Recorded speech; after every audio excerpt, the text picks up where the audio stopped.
Hey everybody, it's Jason Blaha here, and I had a subscriber ask a question, or more of a kind of a thing they wanted me to comment on, so I'm going to flip it in here. And he's basically saying, look, Greg Nuckols, who, I'm trying to remember the name of Greg's blog, I think he's changed already, like, is it Strength and Science? But Greg Nuckols has said that he deadlifted 425 the first time he ever deadlifted. And they're saying that he said he benched 275 the first time, and it was due to years of growing up on a farm. And what do I think about it? Do I think it's possible? Let me put on my +5 hat of weaponsmithing, do a little bit of crafting, and let's talk about it. Now, I want to state up front, I'm not going to get into any personal attacks on this because I don't know that Greg said this. People are claiming Greg said this. So what I want to discuss is such a thing possible based upon what I've read there and what I know about Greg's current strength levels and where he's at today versus if that's physically possible.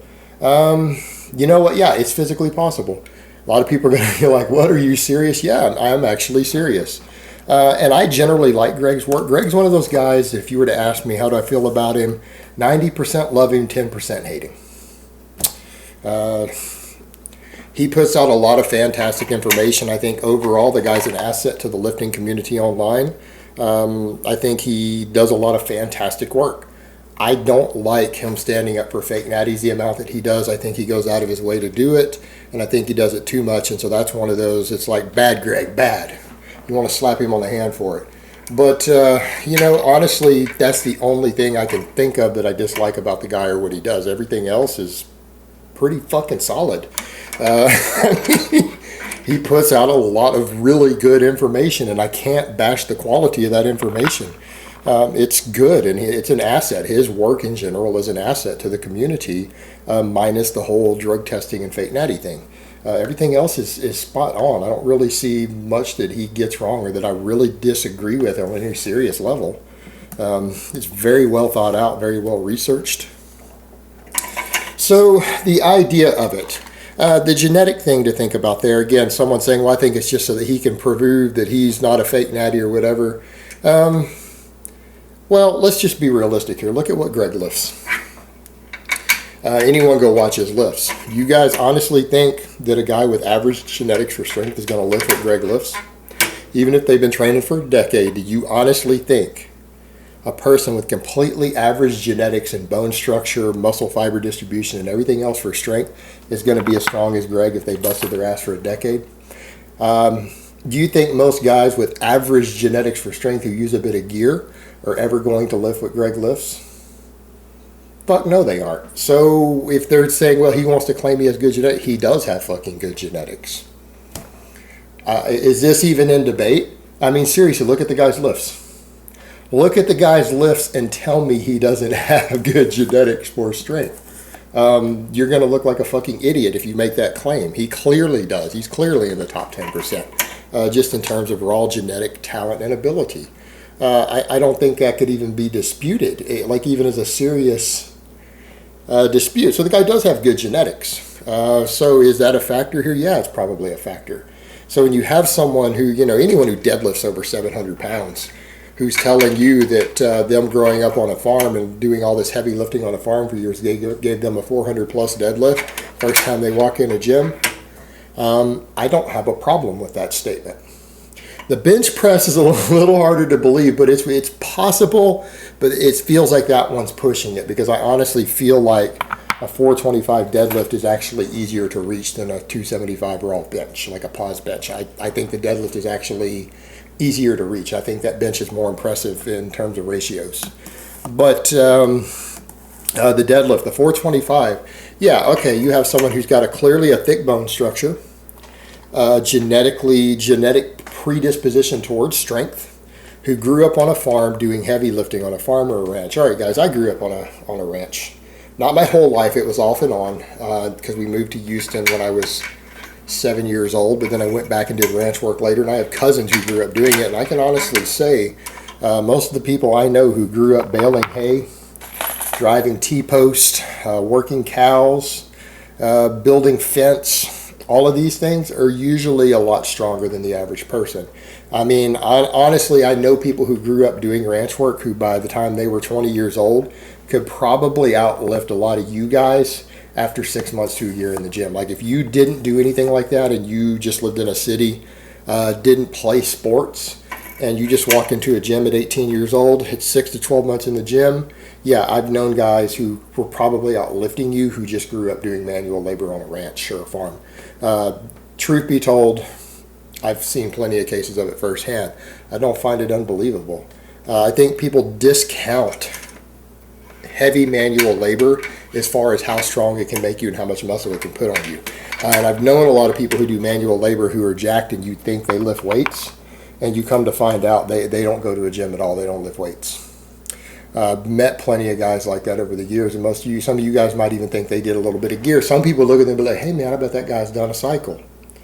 And actually all he does is lift crates in a fucking warehouse. Like heavy crates in an industrial warehouse. I've met a guy like that. He had said, man, I haven't touched a weight in 15 years. This is all I do. Dude probably had 17-inch arms and wasn't fat. But he had been working in a warehouse 6 days a week for 20 years, you know. What are you going to say? The same thing. I mean, I've had cousins who were brutally strong just from doing ranch work. In fact, when you get out in the country out here in Texas, Texas is famous for its high school football. Famous for its high school football. It's a big deal out here.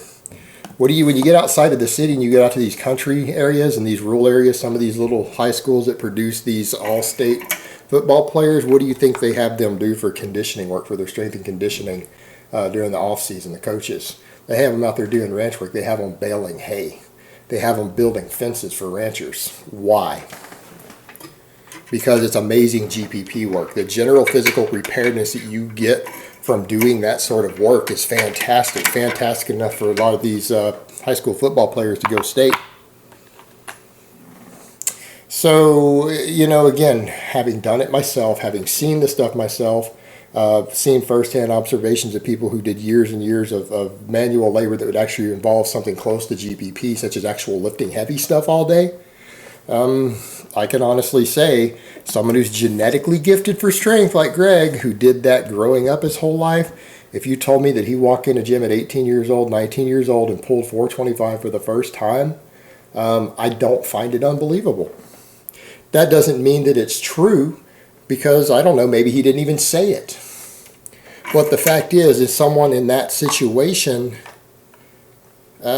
claims they did that, I don't have a reason to not believe them, because it is within the grounds of believability. Just based on my own life experiences as observations, I don't think it's unreasonable.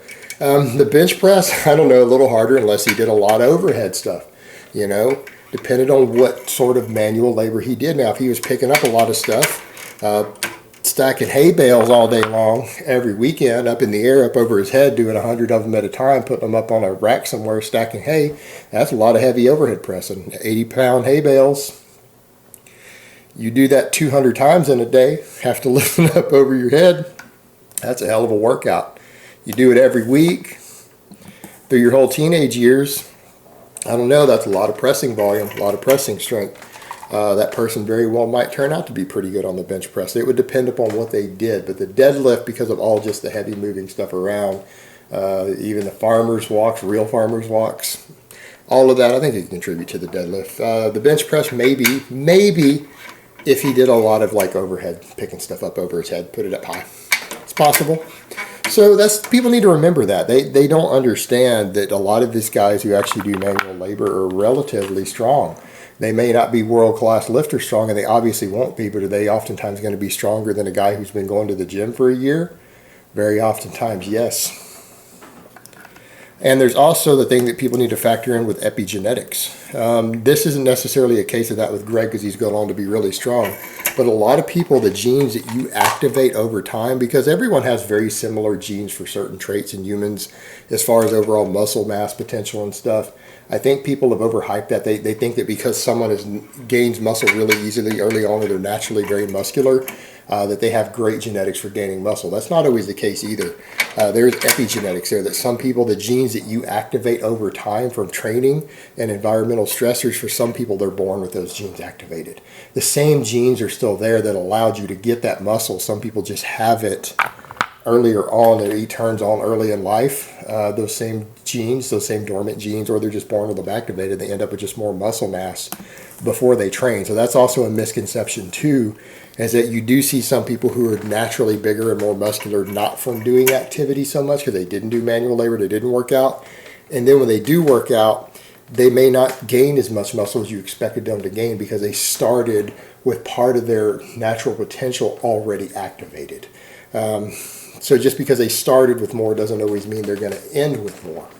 Doesn't mean their max potential is going to be better by default. It just means they started part of the way already there. So there's a lot going on that we've seen weird stuff with epigenetics and all of that you can't discount either. But, you know, it was an interesting question, and it does let us stop and think about a few things that people take for granted and don't understand, that just general physical preparedness that can come from certain types of manual labor really can't be discounted. And guys, there's a reason so many strength coaches today have switched over to GPP that really resembles manual labor. Chopping wood, hitting a tire with a hammer, that's like chopping wood. Farmers walks, sled drags.